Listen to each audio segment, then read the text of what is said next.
Hello friends, ఇది నేను soya ఆకులతో చేసిన పులావ్ అనమాట. ఇప్పుడే తిన్నాం మేము. ఎంత టేస్టీగా ఉందంటే చెప్పలేను అనమాట. ముఖ్యంగా టేస్ట్ కన్నా కూడా ఆకుని మనం చాలా తక్కువగా వాడుకుంటాము. దాని మూలన బీపీ లెవెల్స్ని కంట్రోల్ చేస్తుందంట, షుగర్ని కంట్రోల్ చేస్తుందంట, ఇమ్యూనిటీ ఇస్తుందంట. చాలా చాలా బెనిఫిట్స్.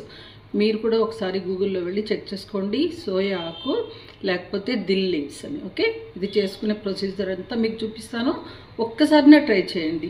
ఓకే, వీడియో మొత్తం మిస్ అవ్వకుండా చూడండి తప్పకుండా, ఎందుకంటే చాలా చాలా మంచిది. Okay, hello hi dears, welcome back to my channel Shobha వంట మీ ఇంటకు స్వాగతం. ఓకే, చూడండి ఫ్రెండ్స్, మీకు ఇప్పుడు ఒక కొత్త ఆకుకూర చూపిస్తున్నాను. చాలామంది చూసే ఉంటారు, కానీ ఇది నేను మంచిగా అంటే మంచి వంటకం చేసుకోవడం దీంతో మీకు నేర్పిస్తాను. ఓకేనా, దీన్ని సోయా ఆకు అంటారు, దిల్ లీవ్స్ అంటారు అనమాట. సో ఇది హెల్త్కి చాలా మంచిది. దీంతో మనం ఎన్ని రకాలు చేసుకోవచ్చు కూడా నేను మీకు చూపిస్తాను. ఇలాగా వేళ్లతో వస్తుందన్నమాట. ఈ వేళ్ళని మట్టుకు మనం ఇట్లాగా కత్తిరితో తీసేసేద్దాం. ఓకే, ఇలా కట్ చేసేసి అది తీసేసుకుని మిగతా ఆకుని మనం శుభ్రంగా నీళ్ళల్లో జాడించి కడుక్కుని తర్వాత కోసుకోవాలన్నమాట. ఓకే, చూడండి ఫ్రెండ్స్, ఇలాగా మంచిగా శుభ్రంగా కడుక్కుని పండిపోయిన ఆకులు ఏమన్నా ఉంటే తీసేసి చక్కగా ఇలాగా సన్నంగా కట్ చేసుకున్నాను అనమాట. ఓకే, ఇప్పుడు మనం ప్రిపేర్ చేసుకుందాం. ప్యాన్ వేడి చేశాను, అందులో ఒక 2 టేబుల్ స్పూన్స్ నెయ్యి వేసుకుందాం. కొంచెం ఫ్లేమ్ మీడియంలో పెట్టుకుందాం. అలాగే 1.5 టేబుల్ స్పూన్స్ ఆయిల్ వేసుకుంటున్నాం.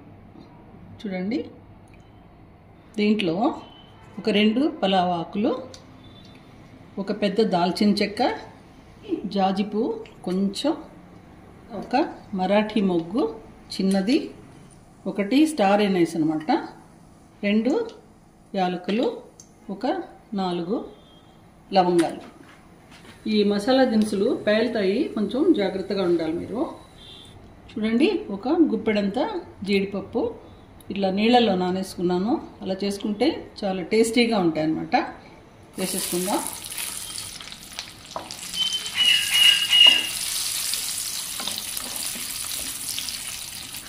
చూడండి, జీడిపప్పులు ఇలాగా దోరగా వేగుతున్నాయి కదా, ఇంతవరకు చాలు, మాడనేయకూడదు. ఇలా కొంచెం తీసి పక్కన పెట్టుకుంటున్నాను. చూడండి, ఒక పెద్ద ఉల్లిపాయని ఇలాగా సన్నంగా తరిగి వేసుకుంటున్నా.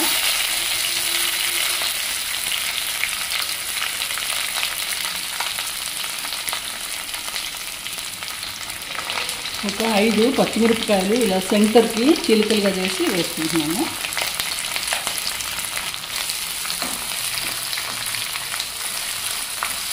చూడండి, ఉల్లిపాయలకి కొంచెం ఉప్పు వేసుకుందాము, ఒక 1/2 టీ స్పూన్ చిన్నది.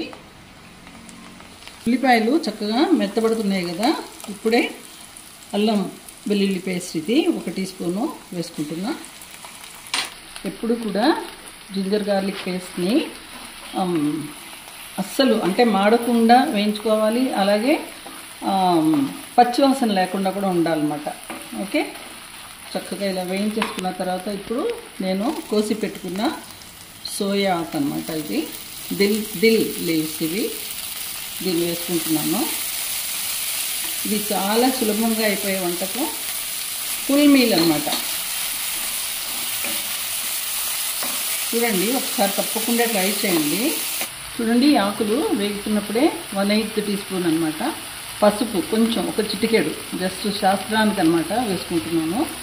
మంచి కలర్ వస్తుంది, లైట్గా అనమాట, గోల్డెన్. ఓకే, కొంచెం పచ్చివాసన పోయే వరకు మంచిగా వేయించేసుకున్నాం. చూడండి, ఆకు మంచిగా వేగిపోయింది, ఇలాగా ప్యాన్ వదిలేసి వస్తుంది కదా. ఇప్పుడు ముందుగా నేను ఒక 1.5 గ్లాస్ అనమాట, 1.5 కప్ అనుకోండి, మీ ఏ మెజర్మెంట్ తీసుకుంటే దాంతో ఇట్లాగా బాస్మతి రైస్ కడిగి పెట్టుకున్నాను, వాటిని వేసేసుకున్నాను.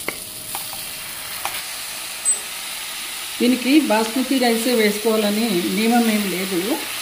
ఎలా అంటే మీరు సోనా మసూరి కానీ వాట్ ఎవర్ రైస్, మీరు ఏ రైస్ వాడుకుంటుంటే దాన్ని వేసుకోండి. వేసి కొంచెం ఈ బియ్యం మంచిగా దాంతో కలిసి వేగేంత వరకు వేయించుకుందాం. ఓకేనా?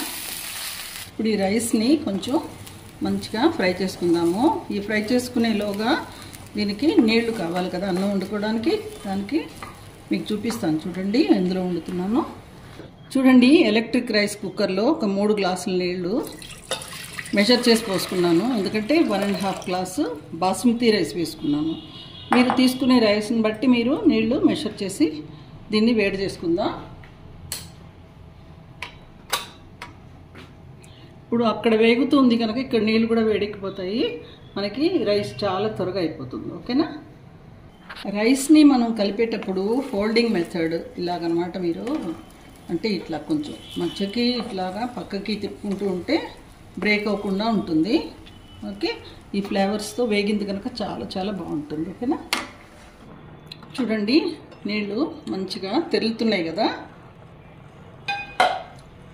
ఇలా చేసుకోవటం వలన మనకి చాలా త్వరగా అయిపోతుంది అనమాట వంట.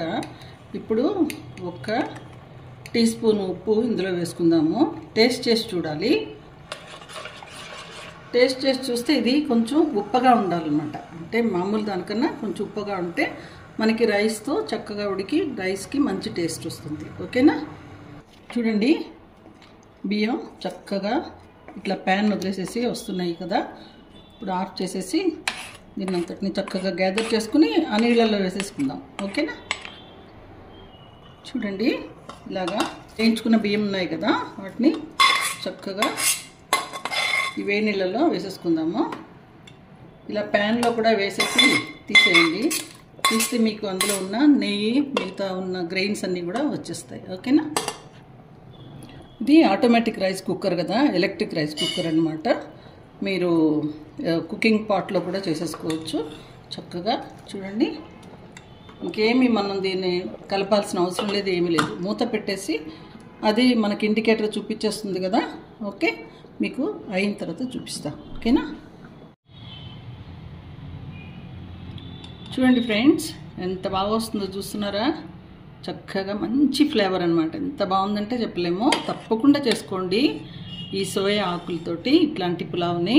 ఓకే, దీనికి మనం కాంబినేషన్ ఏం తినాలి అనుకుంటే ఏదైనా తినొచ్చు, మీ ఇష్టం. చికెన్ కానీ పొటాటో కానీ వాట్ ఎవర్ ఎనీ కుర్మాస్తో తినొచ్చు. కానీ నేనైతే ఇక్కడ ఇట్లాగా ఉల్లిపాయలు, పచ్చిమిరపకాయలు, కొత్తిమీర, కొంచెం పొమోగ్రనేట్స్ దానిమ్మ గింజలు, కొంచెం దానిమ్మ గింజలు వేసుకుని ఇట్లా రైతా చేసుకున్నా. చూడండి, రైతాతో బ్రహ్మాండంగా ఉంటుంది. ఓకేనా? తప్పకుండా చేసుకోండి. Thank you. Thanks for watching.